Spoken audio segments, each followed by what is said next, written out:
Assalamualaikum warahmatullahi wabarakatuh. Jumpa lagi dengan saya pada mata kuliah Teori Bilangan. Kali ini kita akan mempelajari materi tentang persamaan Diopantin. Khusus di pertemuan kali ini yang kita bahas adalah persamaan Diopantin non-linier. Sebelum kita bahas terkait dengan persamaan Diopantin yang non-linier, kita ulas balik dulu terkait dengan persamaan Diopantin yang minggu kemarin telah kita pelajari. Jadi kalau minggu kemarin kita sudah belajar tentang persamaan Diopantin yang linier, baik yaitu menggunakan 2 variabel maupun 3 variabel. Nah, kali ini kita akan mempelajari terkait dengan persamaan Diopantin atau persamaan yang mempunyai selesaian berupa bilangan bulat, namun hanya dengan menggunakan metode pemfaktoran. Nah, metodenya ini banyak, ada salah satunya yaitu dengan menggunakan triple Pythagoras dan juga dengan pemfaktoran. Namun kita fokuskan saja kepada salah satu metode, yaitu dengan menggunakan metode pemfaktoran. Nah, baik, langsung kita masuk kepada contoh yang pertama. Ya, tentukan banyaknya pasangan bilangan bulat positif. Jadi yang diminta adalah selesaiannya itu pasangan selesaiannya yaitu berupa bilangan X dan Y-nya atau bilangannya itu nanti berupa bilangan bulat positif. Nah, tentunya yang memenuhi persamaan ini yaitu 4/X ditambah 2/Y itu sama dengan 1. Nah, bagaimanakah cara melakukan solusi penyelesaiannya atau cara kita melakukan penyelesaiannya? Yang pertama yaitu dengan mengalihkan atau kedua ruas itu dikalikan dengan XY. Kenapa harus dikalikan XY? Karena di sini ada penyebut yaitu yang satunya X dan Y. Nah, kita akan mereduksi itu dengan cara mengalihkan kedua ruas itu dengan XY. Sehingga persamaannya menjadi 2X ditambah 4Y dikali sama dengan XY. Nah, dari persamaan inilah yang nanti akan kita ubah menjadi kita ubah ke dalam bentuk pemfaktoran. Nah, kita akan lihat bagaimana kita bisa melakukan pemfaktoran dari persamaan 2X ditambah 4Y sama dengan XY. Nah, ini persamaannya. Kalau tadi adalah 2X ya ditambah dengan 4Y sama dengan adalah XY. Nah, persamaan ini bisa kita ubah menjadi XY. Nah, ini kita pindah ruaskan semua ke kanan. XY dikurangi 2X ya, dikurangi dengan 4Y. Jadi dikurangi dengan 2X, dikurangi dengan 4Y. Nah, tentunya dari persamaan ini kita sudah bisa membuat metode pemfaktorannya. Nah, pemfaktorannya bagaimana ini? Coba. Nah, kita fokus ya ke sini. Nah, ini kalau X dikalikan Y menjadi XY. X dikalikan negatif 2 menjadi negatif 2X. Negatif 4 dikalikan negatif 2 menjadi, negatif 4 dikalikan Y menjadi negatif 4Y. Nah, yang terakhir adalah negatif 4 dikalikan dengan negatif 2. Hasilnya adalah hasilnya adalah 8. Nah, 8 ini ketika saya kurangkan dengan angka 8 ini kan hasilnya adalah 0. Artinya persamaannya akan sama dengan ini, yaitu XY dikurangi 2X dikurangi 4Y sama dengan 0. Nah, kita coba kembali fokus kepada persamaan ini. Nah, persamaan ini ternyata kita bisa mengubah dengan memindahkan angka negatif 8 atau ini ya ini kepada ruas kanan. Jadi negatif 8 ini kita rubah ke ruas kanan menjadi bentuk X dikurangi 4 dikalikan Y dikurangi 2 itu sama dengan 8. Menjadi bentuk persamaannya ini. Nah, ketika kita tahu bahwa jika X dikurangi 4 dikalikan dengan Y dikurangi 2 ini 8. Nah, 8 itu sama halnya dengan 1 dikalikan dengan 8.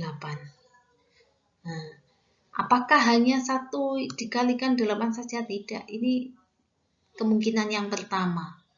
Jadi ketika X dikurangi 4 dikalikan Y dikurangi 2, itu bisa jadi menjadi 1 dikalikan 8. 1 itu berarti untuk X dikurangi 4 ini sama dengan 1, dikalikan Y dikurangi 2 sama dengan 8. Nah, dari sini kita bisa menjabarkan ketika X dikurangi 4 itu sama dengan 1, maka X-nya itu menjadi 5. Nah, ketika Y dikurangi 2 itu 8, maka Y-nya ini 10. Ini adalah satu kemungkinan pertama, atau salah satu bilangan positif yang memenuhi persamaan ini, yaitu ketika X-nya itu 5, maka Y-nya adalah 10. Nah, kemungkinan yang lain, apakah hanya 1 dengan dikalikan 8? Tidak. Jadi, X dikurangi 4, dikalikan dengan Y dikurangi 2 ini bisa jadi 2 dikalikan 4. Artinya, X dikurangi 4 ini sama dengan 2, dan Y dikurangi 2 ini sama dengan 4. Nah, ketika begini, maka akan ditemukan bahwa X itu adalah 6, dan Y-nya adalah 6. Nah, ini adalah pasangan bilangan positif yang memenuhi persamaan 4 per X ditambah 2 per Y sama dengan 1. Ini juga merupakan salah satu selesaian bilangan bulatnya, yaitu ketika X-nya 6, maka Y-nya juga 6. Nah, selain itu, X dikurangi 4 dikalikan Y dikurangi 2 ini bisa jadi adalah 4 dikalikan dengan 2. Jadi tidak 2 dikalikan 4 lagi, tapi 4 dikalikan 2. Maka ketika begini, X dikurangi 4 itu sama dengan 4. Maka X-nya ini adalah 8. Nah, Y-nya, berapa Y-nya? Y-nya adalah 4. Maka ketika X-nya 8, maka Y-nya 4. Ini juga salah satu persamaan, salah satu selesaian bilangan bulat yang memenuhi persamaan ini. Yang terakhir, X dikurangi 4 dikalikan dengan Y dikurangi 2, ini ternyata bisa juga adalah 8 dikalikan dengan 1.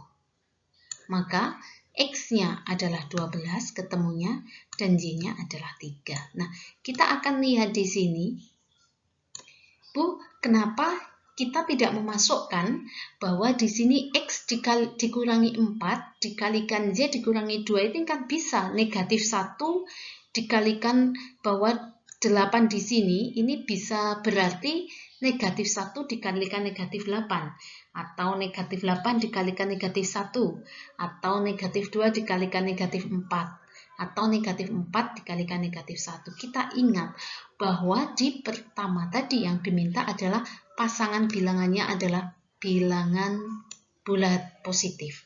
Artinya ketika bilangan bulat positif, ketika di sini nanti kita gunakan tanda negatif, berarti X dan Y-nya tidak lagi bernilai positif, tapi bernilai negatif. Maka di sini yang digunakan hanya yang bilangan bulat positif.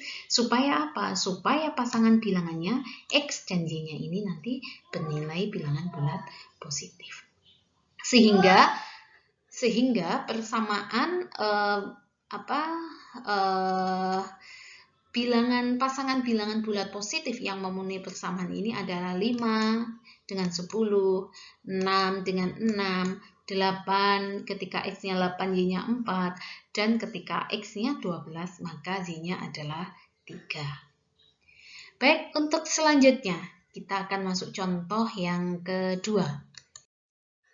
Nah, jika M dan N adalah bilangan-bilangan bulat positif, jadi ini sudah jelas nanti M ini bilangan bulat positif, N ini juga bilangan bulat positif. Nah, ini yang perlu digarisbawahi. Yang memenuhi persamaan M ditambah N ditambah dengan MN sama dengan 34. Jadi ada persamaannya ini ya, M ditambah N ditambah MN sama dengan 34. Maka yang ditanyakan adalah M ditambah dengan N. Berapakah nilai M ditambah dengan N itu. Nah, kita gunakan persamaan Diopantin. Caranya ya kita buat dulu metode pemfaktorannya. Di sini berarti M ditambah 1 dikalikan N ditambah 1. M dikalikan N, Mn. Ya, M dikalikan 1 berarti M. 1 dikalikan N berarti N. Nah, sisanya 1 dikalikan 1 ini adalah 1. Ya, 1 dikurangi 1, hasilnya adalah 0. Nah, kembali lagi seperti yang tadi. Berarti di sini ada persamaan M ditambah 1 dikalikan N ditambah dengan 1. Nah, bagaimana dengan angka negatif 1 ini? Kita pindahkan ke ruas kanan menjadi ditambah 1. Menjadi di sini adalah 35.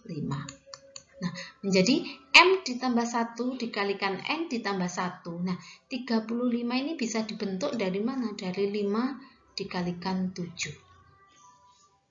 Oke, apakah hanya 5 dikalikan 7? Tidak, bisa lagi 7 dikalikan 5. Tapi apakah di sini nanti hasilnya ketika 7 dikalikan 5 akan sama? Iya, akan sama. Karena di sini dia konstantanya sama dengan 1 semuanya. Oke, nah dapat kita simpulkan bahwa M ditambah 1 itu ketika sama dengan 5, maka nilai M-nya adalah 4. Ketika N ditambah 1 itu sama dengan 7, maka nilai N-nya adalah 6. Sehingga berapakah nilai M ditambah N? Kita tahu bahwa ini adalah positif, maka M-nya 4 dan N-nya 6. Ketika dijumlahkan adalah hasilnya 10. Nah, ini yang jadi pertanyaan, kenapa di sini kok tidak negatif 5 dikalikan negatif 7? Karena kalau di sini nanti negatif 5 ditambah dengan negatif 7, maka nilai M itu tidak lagi positif, tetapi menjadi negatif. Ya, padahal di sini yang diminta adalah bilangan bulat positif. Nah, bagaimana jika di soal ini tidak disampaikan bilangan bulat positif, hanya M dan N adalah bilangan bulat yang memenuhi persamaan ini. Jadi, kalau hanya bilangan bulat, berarti di sini bisa jadi hasilnya positif dan bisa juga menjadi negatif. Nah, ini adalah salah satu atau dua contoh terkait dengan persamaan Diopantin dengan metode pemfaktoran. Sekian dari saya, semoga bisa dipahami. Terima kasih, saya akhiri. Assalamualaikum warahmatullahi wabarakatuh.